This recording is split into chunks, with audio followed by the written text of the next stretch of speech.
Hey, this is Pastor Ricky Temple. Glad you're with us on demand. I want to talk about blaming other people. Sometimes you blame everybody for what happened to you. Your mama did it, your daddy did it, your cousin did it, somebody else did it, neighbor did it. It's always somebody else. And maybe they did. Maybe they're guilty. But today's study will take you beyond what they did to you to help you find your future. So stay right there with me. It's going to be great. On demand, puts the word in your hand. Hey, if you like it, link it and send it to a friend, because this message is going to help you. It sure helped me. Stay right there. Going to Genesis today. It's going to be a great study. Stay there.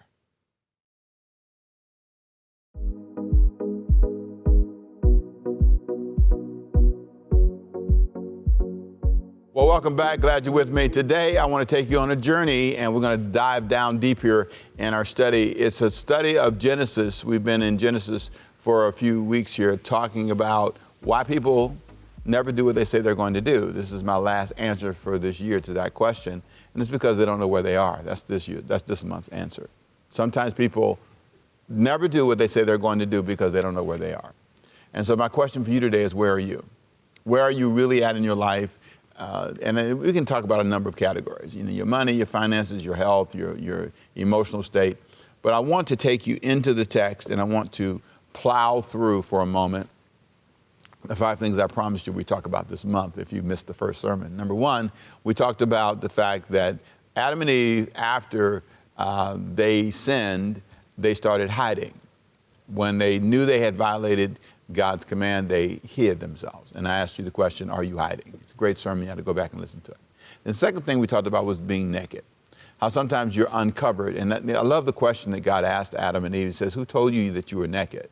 Where did this naked thing come from? And then they go on and talk about being afraid and all that stuff. Is a really, really great sermon. You want to hear that one too. Number 3, that's today's sermon. Talk about blaming other people. You're going to notice that it's very easy to blame, to make it somebody else's fault, to call somebody else. And next week, we're going to turn and talk about being fixable. How after you mess up your life, things go wrong, and you don't know what to do. We talk about how God can fix your life. And then lastly, we'll talk this month about starting over again. How important it is to learn how to start over. Sometimes you're in a new season of life, and learning how to embrace the change can be really important.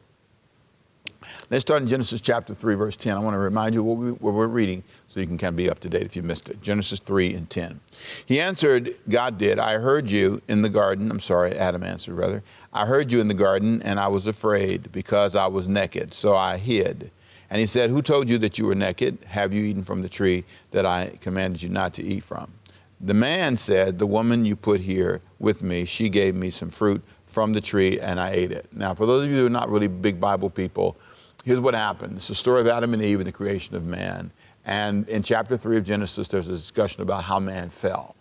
And so when God comes back in the garden, he says, okay, I want you guys to eat everything in the garden except one tree. This is the tree of choice. This is the tree of the good and evil. This is the tree that decides whether you want to obey me or not. And that was the importance of the tree. Some people say, well, why would you put a tree in the garden if you know they were going to eat it? Well, because God knew that they had to have the right to say no to him. It's always important to see the power of democracy, the power of choice, the power of saying, I want to or I don't want to. And that's what's happening here. And so after the fall of man, there was this discussion with God about how they felt. They were afraid, they felt naked. And so what we've done now is we've taken the third observation, and notice in verse 12, what happens after God confronts man. He said, it's the woman you gave me. He blames the woman. One of the things that happens after we fail is we look for someone to blame. It's got to be my daddy's fault. He wasn't there for me. It's got to be my mama's fault. It's got to be somebody didn't provide something for me, and that's why I'm where I'm at. This is where my money's gone. The kids took it. Or, those mean old bill collectors called and wanted to be paid. So we have all these reasons. And I asked you the last time we were together, I asked you a question. I said, do you run from God when you hear his voice? I've been asking you that for a couple of weeks now. Secondly, I asked you, do you blame your life issues on your fears? I thought that was fascinating in chapter 3, verse 10. When God asked him, said, why did you do this? He said, I was afraid. Why did you hide? Because I was afraid. First time fear is used in the Bible. And the third question we thought about was, do you go along with people because they're family? Adam in verse 12 took the fruit, and he says, the woman that you gave me gave it to me, so I took it. And it's so easy sometimes, if you're not careful, to let fear dominate you, begin to be the pushing force in your life, and you start making bad decisions because you're afraid of being ignorant, afraid of not having advantage, afraid of something, and so you just compromise because you're, quote, afraid to be unique. And so Adam says, I was afraid. Secondly, it's interesting that he did it with a family member. Families can be great, but families can be amazingly trapping, if I can use that terminology. You can find yourself trapped in amazing ways simply because you're trying to get along with family, and that's what happened to Adam. Now, I like to broaden our conversation a little bit because I think the story of Adam and Eve is pretty obvious and pretty painful to watch. But I want to ask you a broader question. Let me draw up a list of potential people that normally we blame when things don't go right in our life. Because the key focus of our study is blaming people. Adam blamed Eve, Eve blamed the serpent, and the serpent had nobody to blame in Genesis chapter 3. But in our lives, normally we blame other people. Let me give you a list. Number one, we blame fathers. In my opinion, fathers are often at the top of the list.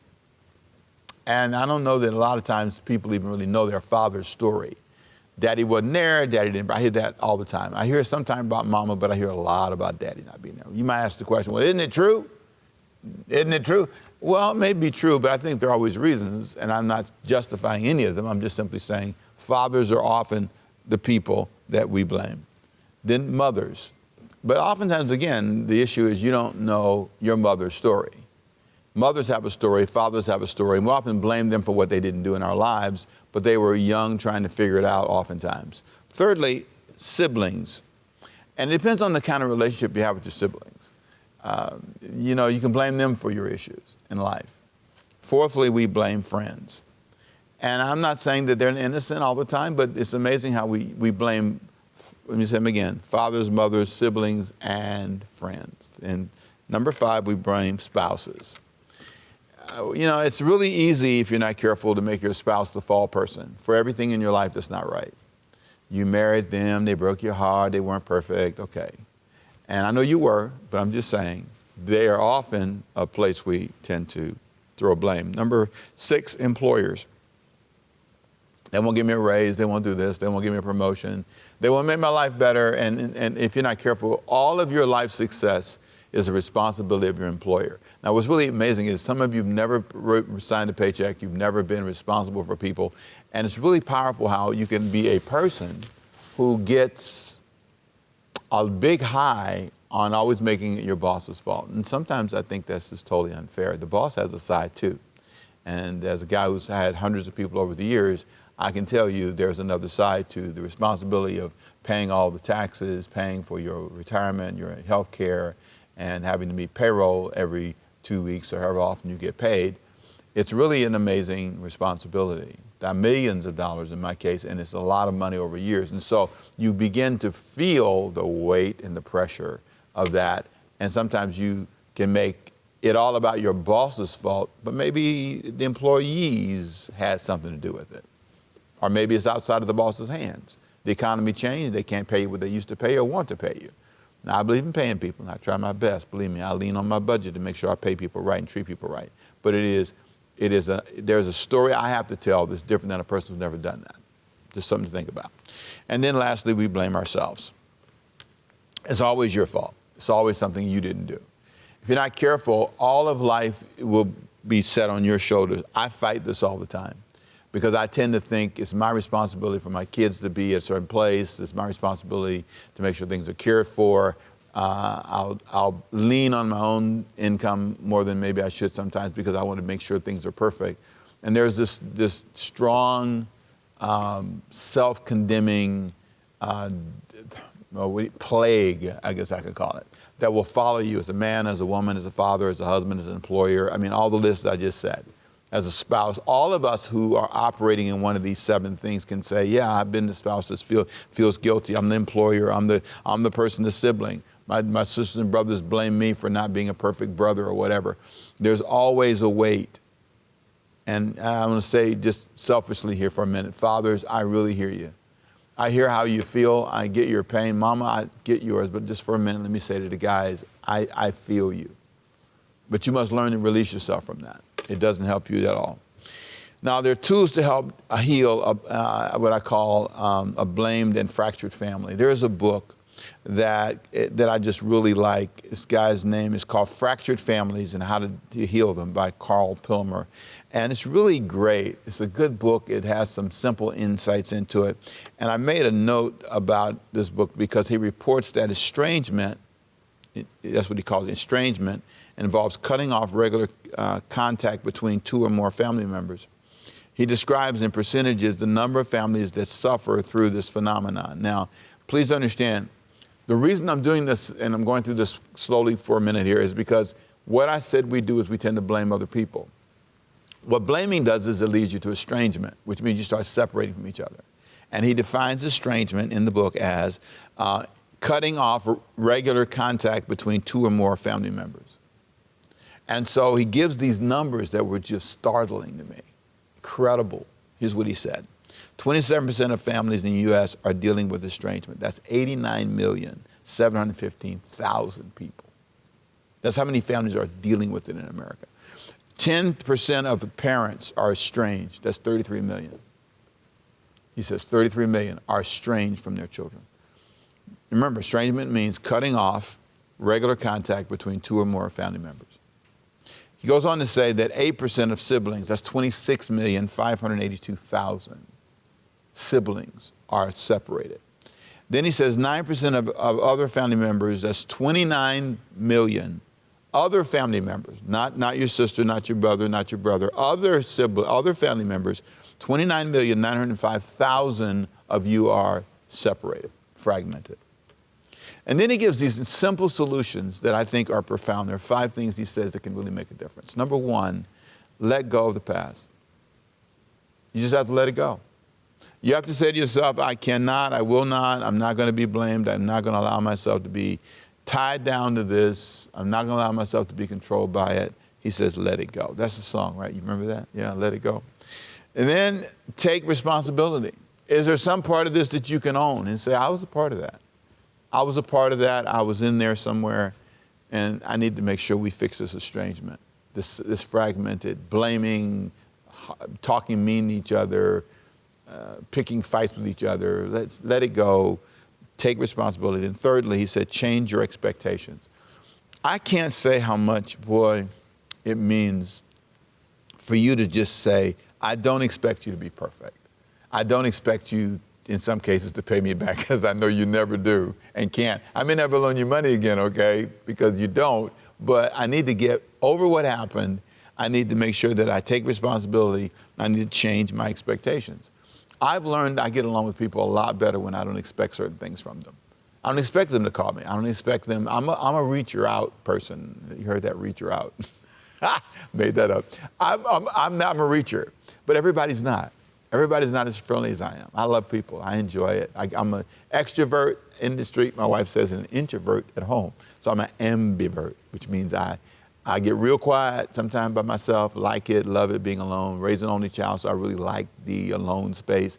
But then I'm really a people person. I come to your house, take my shoes off. That's me. But I understand that I can't expect everybody to be that way. So I change my expectations, and I feel better about people, because I don't expect you to do certain things for me. I don't expect my kids to do certain things for me. I'm different. I'm different. I love my kids, they love me, but I have to learn to not, I love this, and I'll mention it in a minute. There's a way as a parent that I can be very immature if I'm not careful, and I'll talk about that in a minute, because if you're not careful, your expectations are causing you the pain you're having. So let me move on to number 4 in the list. Set boundaries. Here we go. Number 1, let go of the past. Number 2, take responsibility. Number 3, change your expectations. And number 4, set boundaries. These are the things I will do and not do. These are the places I'm going to go and not go. And then lastly, he says, give them one last chance. I love it. Give them one more chance. Jump in the river if you can. If it's not dangerous, if it's not a risk to you, if it's not going to harm you, if you can feel safe enough to do it, then give them another chance. There's a power in that, and he goes through this wonderful thing. So that's a book that I love. This by Carl Pilmer, and it's called Fractured Families and How to Heal Them. So that might be a good place for you to go. Let me give you a final tip. Now, there's another book. I'm a book guy, as you can tell. And this book, the title offended me, and I've been meeting with small groups of young adults talking about it, and it's called Adult Children of Emotionally Immature Parents. Adult Children of Emotionally Immature Parents. Now, here's what I want you to see. Most of the blame, as I said, happens in families where, daddy blames the family blames dad, or blame the spouses or whatever. And I thought this book in particular was one I wanted you to look at because I think it really speaks to a lot of things. And he talks about 4 types of immature parents. And again, when I first read the title, it bothered me because I thought, what do you mean immature parents? Because we always say our kids are immature, but we never take it and look at ourselves. And here are the 4 signs. He calls them emotional parents are oftentimes immature. Emotional parents are run by their feelings, swinging between environment and abrupt withdrawals. They are prone to frightening instability and unpredictability. Overwhelmed by anxiety, they rely on others to stabilize them. They treat small upsets like the end of the world and see other people as either rescuers or abandoners. That's what it's like dealing with an emotional parent. You're just all over the place, all the time. Second sign, second type of immature parent, the driven parents. These are compulsively goal-oriented and super busy. They can't stop trying to perfect everything, including other people. Although they rarely pause long enough to have true empathy for their children, they are controlling and interfering when it comes to running their children's lives. Wow. Got to move on. Number 3, passive parents. They have a laissez-faire mindset and avoid dealing with anything upsetting. They're less obviously harmful than the other types, but they have their own negative effects. They readily take a backseat to a dominant mate, even allowing abuse and neglect to occur by looking the other way. I've seen that a lot. Man, I've seen that a lot. They cope by minimizing problems and acquiescing, going along. Here's the 4th one. You ready? Rejecting parents. Listen to this one. Rejecting parents engage in a range of behaviors that make you wonder why they have a family in the first place. Whether their behavior is mild or severe, they don't enjoy emotional intimacy and clearly don't want to be bothered by children. Here's a secret. Churches are kind of like this, They don't want children to be children. They want them to be old young people. You ever go to one of those youth services? They're hilarious. It's a bunch of old people in the audience. Talk, young people, go with it. You're right. And then there's a young person up there pretending he's an old person, preaching like an old person. And it's not like a young person service because they didn't plan it. They have very little power in it. Because if young people could plan the service, let me tell you what would happen. The music would be different. The clothing would be different. There'd be no suits, no ties. And we would, if you listen to me carefully, we would have a recess. Go outside and play, come back in, shoot a little basketball, have the snacks and pizza, It'd always be food. That's right, if young people were in charge. I mean, so many things that are so different. And I just think churches don't have the tolerance for young people. And I think a lot of adults don't either. That's just me, helping you, hopefully. Their tolerance for other people's needs is practically nil. He goes on to say, and this is describing, again, rejecting parents. And their interactions consist of issuing commands. The only way they interact with you is they give out commands. You need to do this, you need to do that. It's so funny, we have young people service, and we have to make sure that the older people, and they do really well at our church, so older people, you're with me, I'm tracking with you, I'm 65, I'm on your side. But we have to stop them from correcting young people all the time. Now, you want to guide them, but you don't want it to be, the only thing you relate to them about is what's wrong. Parents make this mistake all the time. The only time they hear you talk to them is when they do something wrong. I could talk a long time about that. Their tolerance for other people's needs is practically nil, and their interactions consist of issuing commands, blowing up, or isolating themselves from their family life. Some of the milder types may engage in stereotyped family activities, but they still show little closeness or real engagement. They mostly want to be left alone and do their thing. Why? Because they are rejecting parents. Do your kids feel like that? Do the people around you feel that way? It's so easy for that to be the case. I close with these final thoughts.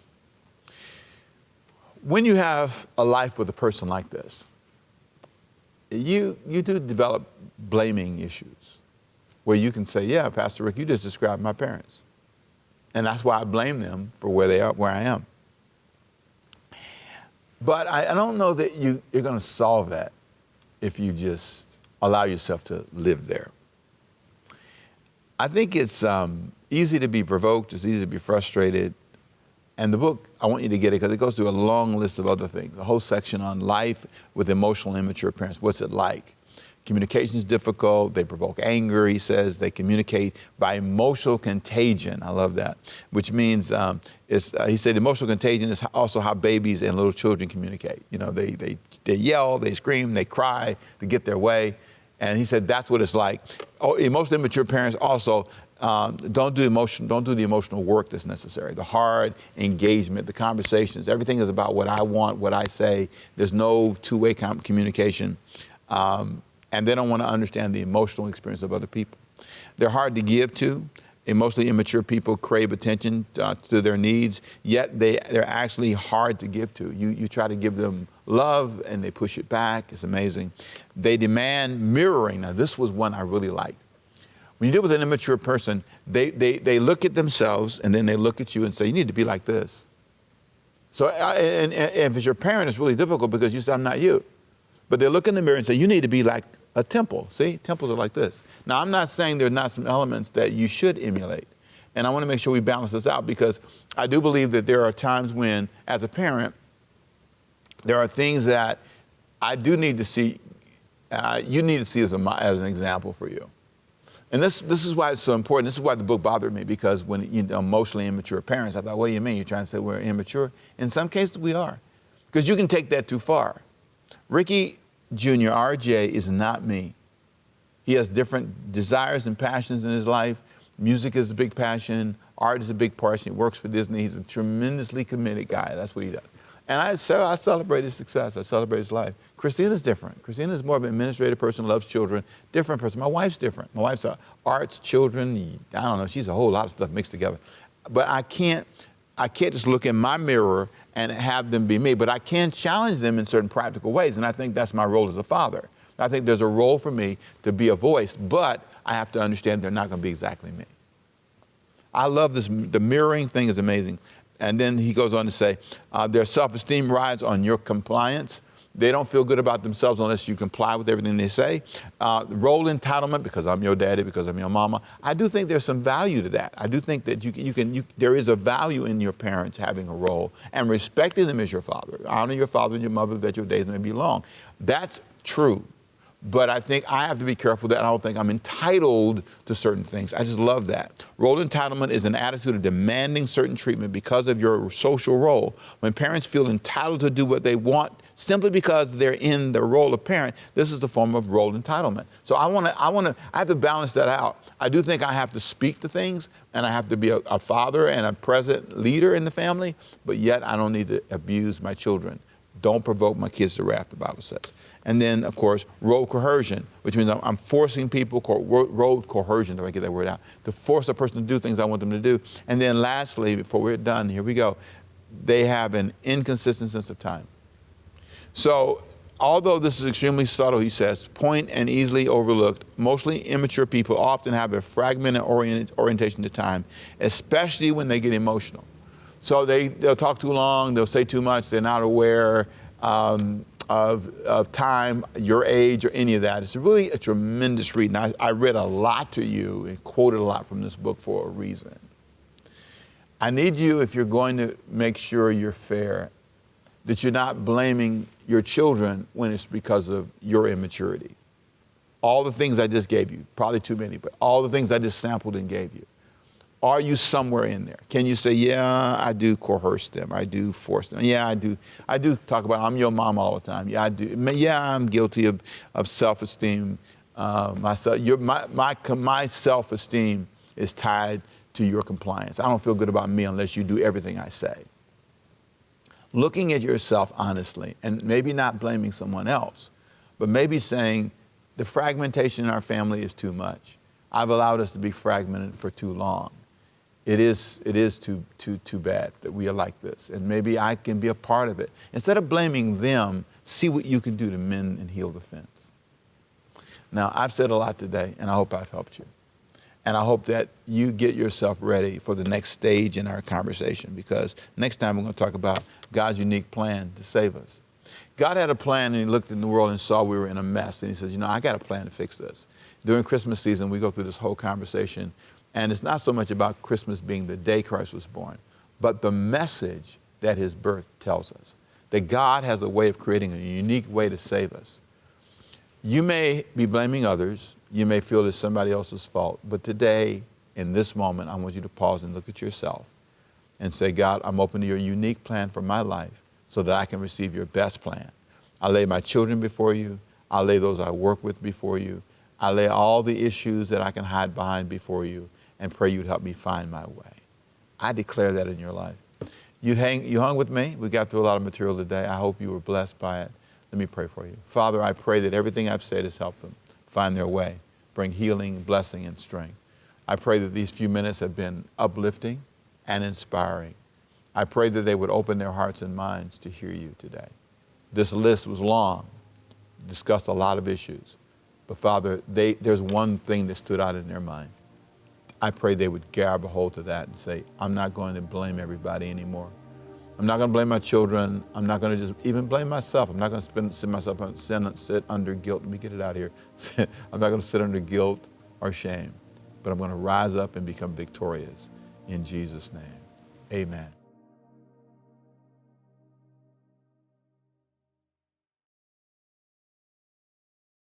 Well, I pray you're blessed by today's message, and I hope you see that sometimes blaming other people doesn't help you. There are a whole lot of people you can blame. Your parents, we talked about them. You can talk about how not only is your parents bad, but somebody else hurt you. Well, whoever hurt you, today is the day you lay it at the altar and let God free you.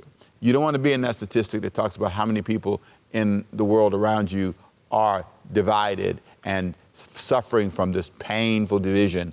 Is not healthy.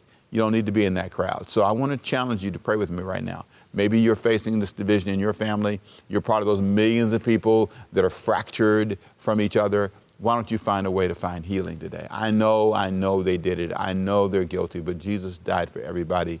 And maybe there's a way you can step to healing if you allow him to. Let's pray. Father, may I see, God, your hand on them today, resting on them, healing them, lifting them to a new place. And I pray the fracturing in these families would be healed. Those who are following parents who've been immature, who didn't know what they were doing, but maybe tried, but whatever circumstance they're in, I pray for healing. And I pray that, like Adam and Eve blamed everybody but themselves, may they come to a place where they say, no, God, this part of this is me. May they be able to own their part, but yet understand that people grow through their own part. But let them be free today to walk past what happened to them to a new future. In Jesus' name, amen. Hey, got to go. My name is Pastor Ricky Temple, Overcome by Faith in Savannah, Georgia. Thank you for being with us today. If you like what you heard today, link it and send it to a friend. We'll see you next time. If you've got a question for me, you can email me. Yes, you can, at pastor@overcomingbyfaith.org. That's pastor@overcomingbyfaith.org. Have a great day. Be blessed, and thank you for your support. Thanks for being with us today, and have a great day. Bye-bye.